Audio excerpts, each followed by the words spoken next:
Pernahkah kamu bertanya-tanya seperti apa rasanya ketika sebuah negara mulai hancur tepat di depan mata kita? Hari ini, aku akan membahas 4 tanda jelas kemunduran Israel yang sedang muncul saat ini. Tetaplah bersamaku, karena sinyal-sinyal ini sangat keras dan mereka mengguncang kawasan itu. Yang pertama, kekacauan politik dan hukum. Bayangkan sebuah pemerintahan yang sangat tidak stabil telah mengadakan 4 pemilihan umum hanya dalam 2 tahun, dan masih belum bisa menemukan pijakannya. Itulah kenyataan di Israel. Perdana Menteri Benjamin Netanyahu menghadapi tuduhan korupsi yang serius. Dia tidak hanya melawan pengadilan, dia sebenarnya mencoba mengubah undang-undang untuk mempertahankan kekuasaan. Bahkan Menteri Pertahanannya sendiri, Yoav Gallant, telah memperingatkan bahwa langkah-langkah ini mengancam keamanan Israel dari dalam. Akibatnya, moral militer anjlok, masyarakat terpecah belah, dan kepercayaan terhadap kepemimpinan pada dasarnya menguap. Oh, dan biaya perang.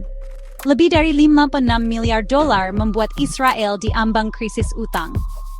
Tanda kedua, konflik tanpa henti dengan Palestina dan tetangga Israel.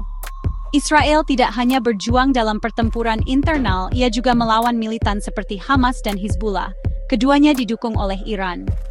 Baru minggu lalu, baku tembak pecah di tepi barat, satu lagi putaran dalam pertempuran tanpa akhir yang jelas. Dunia sedang mengawasi dan kecaman semakin keras, membuat posisi Israel semakin terisolasi dari sebelumnya. Lalu ada apa yang banyak orang kira tidak terpikirkan?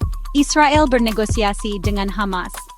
Pemimpin militer Iran secara terbuka mengatakan bahwa pembicaraan ini adalah bukti kelemahan Israel.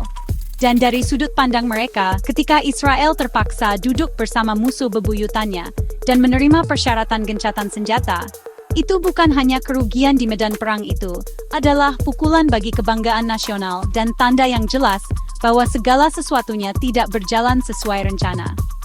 Akhirnya, Israel menghadapi tantangan jenis baru, bukan dari roket, tetapi dari sekutu terdekatnya, Amerika Serikat.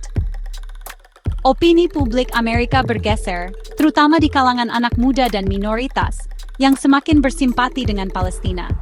Kebijakan Presiden Biden tidak selalu sejalan dengan visi Netanyahu, terutama dalam isu-isu seperti pembicaraan nuklir dengan Iran, hak asasi manusia, dan solusi dua negara. Jarak yang semakin jauh itu membuat masa depan Israel di kawasan itu semakin tidak pasti. Jadi, apa artinya semua ini?